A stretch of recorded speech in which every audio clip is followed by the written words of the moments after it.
Whether we like it or not, the era of $80 games is here, and we have Nintendo to thank for that. They kind of kickstarted this when they priced Mario Kart World at $80. And they did it because they know they can get away with it. They know that Mario Kart World, being Mario Kart, will sell no matter what and will be massively successful.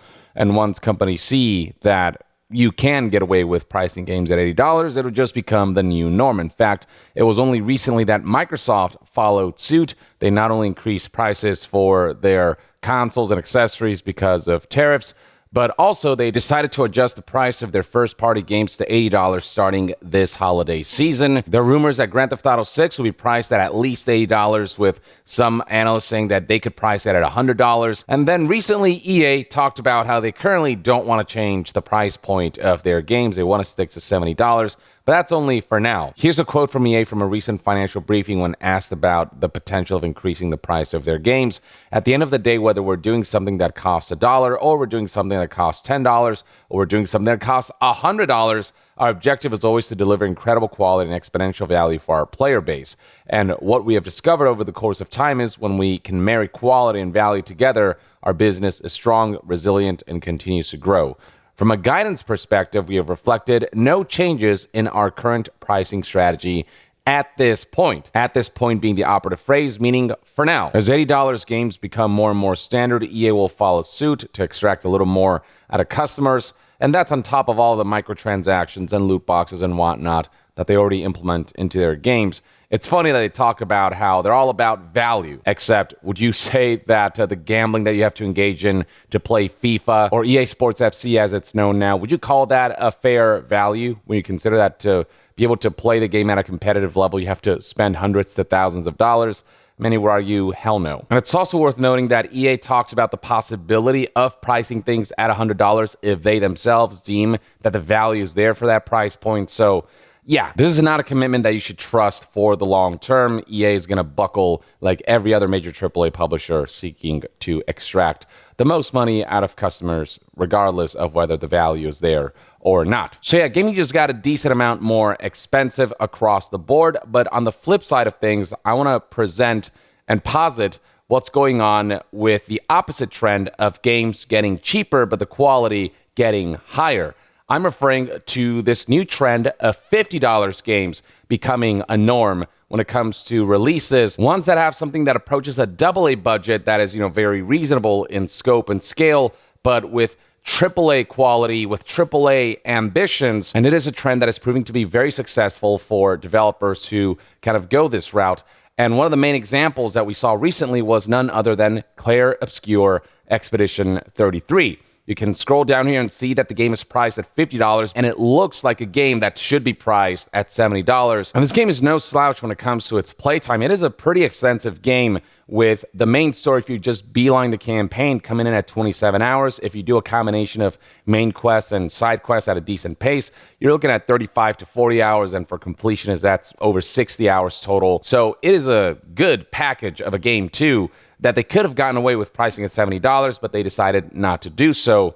And all at the same time, we are looking at one of the best games ever made, with the level of universal acclaim being received here, not just from critics, but users alike, being something that is unprecedented, especially in the JRPG genre. This game kind of redefined JRPG, and for many, it is the frontrunner for Game of the Year. The fact that one of the best games of the year, and possibly one of the best games ever, was made with a reasonable budget, with a reasonable scale, and then priced very reasonably at $50 as to make the game more accessible. And you're looking at a winning formula where everybody wins.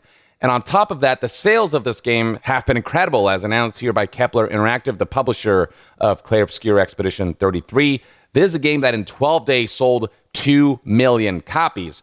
And the thing about the budget of this game is that because it is not insane and overblown, 2 million copies sold represents a good net profit, because the budget isn't so overinflated that it needs to sell, like 5 to 10 million copies for it to break even or for it to make any of its money back. There is ample proof here that not every game project has to have such a ridiculous budget and scale that it's make or break. Not every single game project has to be this immense risk.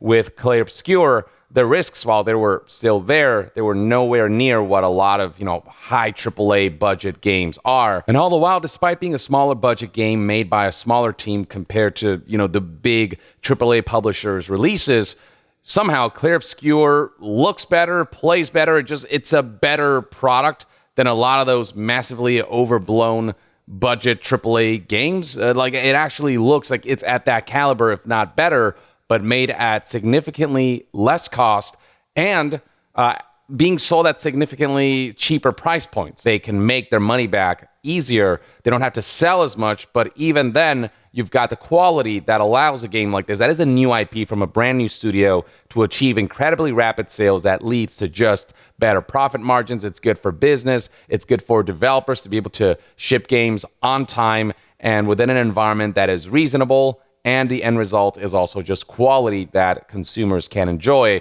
at an accessible price of $50. And this is just one example. There's another upcoming game that a lot of people are looking forward to that folks are surprised to discover to be priced at $50. I'm referring to Mafia The Old Country. And just looking at the footage, you can see that the quality looks pretty high. Obviously, we'll have to wait until the game comes out to say for sure whether it's quote-unquote a good game. But you can see that the quality bar for games priced at $50 has gone up. The floor of what can be achieved with a smaller budget, with games that can be priced at that lower price point of $50, has greatly increased and is catching up to the big AAA games because tools have gotten more efficient. And then beyond that, game developers are approaching game development with a better mentality, with a better mindset, with a better process than the overbloated, ridiculously scaled and just kind of messy development environment that is kind of created when budgets are overblown, when scales are overly ambitious, and when you've got too many cooks in the kitchen. When you have agile teams with an agile work environment, with kind of a reasonable scope that can be achieved within a reasonable time, that can be given to consumers at a reasonable price, I mean, that's the formula for success. And for corporations, that's actually how you make your business sustainable. That way, every single game project that you invest in doesn't become this immense risk.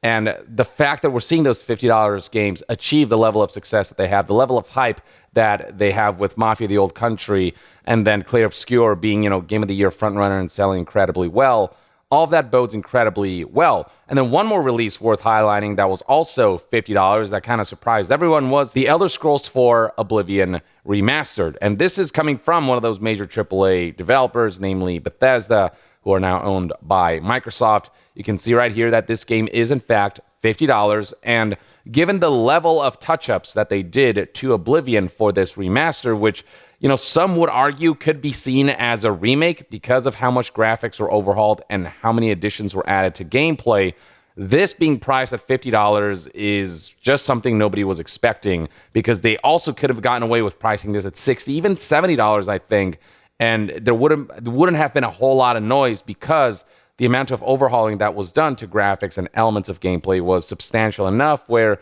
this encroaches remake. It's a bit like Metal Gear Solid 3 Delta, which is being treated as a remake, which is just essentially like Unreal Engine graphics layered on top, but the game is exactly beat for beat the exact same game, the exact same cutscenes, the exact same assets and scenarios. It is literally the same game with a layer of modernized gameplay, with some of the new control schemes, and a layer of graphics overhaul layered on top. Elder Scrolls IV Oblivion Remastered is just essentially the Elder Scrolls IV Oblivion Delta. It's the same style of remake. I think the reason they priced it at $50 is because there are aspects of Oblivion that do feel dated, and they kind of decided to maintain that on purpose as to not mess with Oblivion too much. So when you speak with NPCs, for example, it does the whole, camera zoom in that freezes the whole world instead of it being seamless conversations where the world is still active around you like it was in Skyrim. So it's not this massive remake that Bethesda felt like it warranted the title of remake,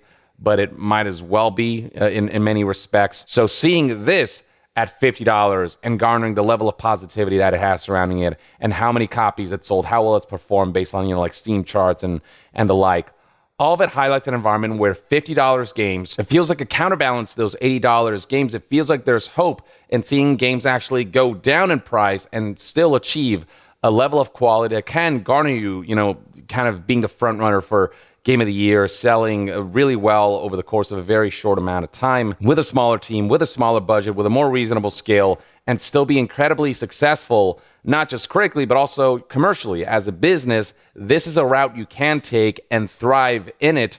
And, Clair Obscur kind of highlighting that and showing that means that more developers may follow suit and go that route and create games that just, surpass everyone's expectations in terms of quality and, releasing games that push the boundaries of a genre, just kind of evolve a genre and modernize them in a way that make them feel fresh again, which is what Clair Obscur did for essentially the turn-based JRPG genre. So I don't know, this trend is just great to see, and in agreement that this trend is the way to go is none other than ex-PlayStation boss Shuhei Yoshida. As reported here by New Salad Games Radar, Shuhei Yoshida talked about how Clair Obscur Expedition 33 being priced at $50 and not being this overblown game highlights the direction that the games industry should take, highlighting how this game is the perfect balance of AAA ambition, AA budget, and independent vision. And this independent vision is a big part of what will allow these kind of cheaper games to become that level of success. Clair Obscur wasn't just successful because it was priced at $50. It's what it did, what it envisioned in a way that a lot of corporate heads can't. The passion that went into this game came from the inspiration of like this developer who used to work at Ubisoft, who got bored at Ubisoft, and his love for JRPGs making him go, I want to make my own JRPG, and I want to make one that just takes that genre and kind of pushes what it can do, and that can kind of take that genre forward and bring it into an era that will allow this genre to get and garner much more mass appeal. That's exactly what it did, and it took a certain kind of independent vision. It took kind of inspiration not being stifled by corporate mandates. It took a belief in one's kind of creativity. It took a level of thinking that doesn't care about market research, but only cares about what would I want to make? What would I want to give to the world? What do I think would be fun? A game that I want to make, and in turn that other people want to play, and something that hasn't been done in this way. That kind of mentality that is just something that a lot of AAA publishers and corporate heads are allergic to, which is why they're making the same generic slop over and over again. That's what they're trend chasing instead of setting new trends. Well, what Clair Obscur does is set a new trend and a new bar for JRPGs, and that came from independent vision. That came from a studio that had full creative autonomy over their project and weren't being told by executives' head to do this and to do that and to implement this and do things that would ultimately dilute the potential of the game, that would dilute the vision and the creative kind of output of the game. And that's where Clair Obscur really succeeded, is that it was purely the vision of the person who decided to found, Sandfall Interactive, the studio that made this game. So yeah, there's hope yet, and it's something that I wanted to highlight during a time when people are dreading the fact that just about all games will soon kind of be priced at $80 as a standard, or at least the big major releases, but not all of them.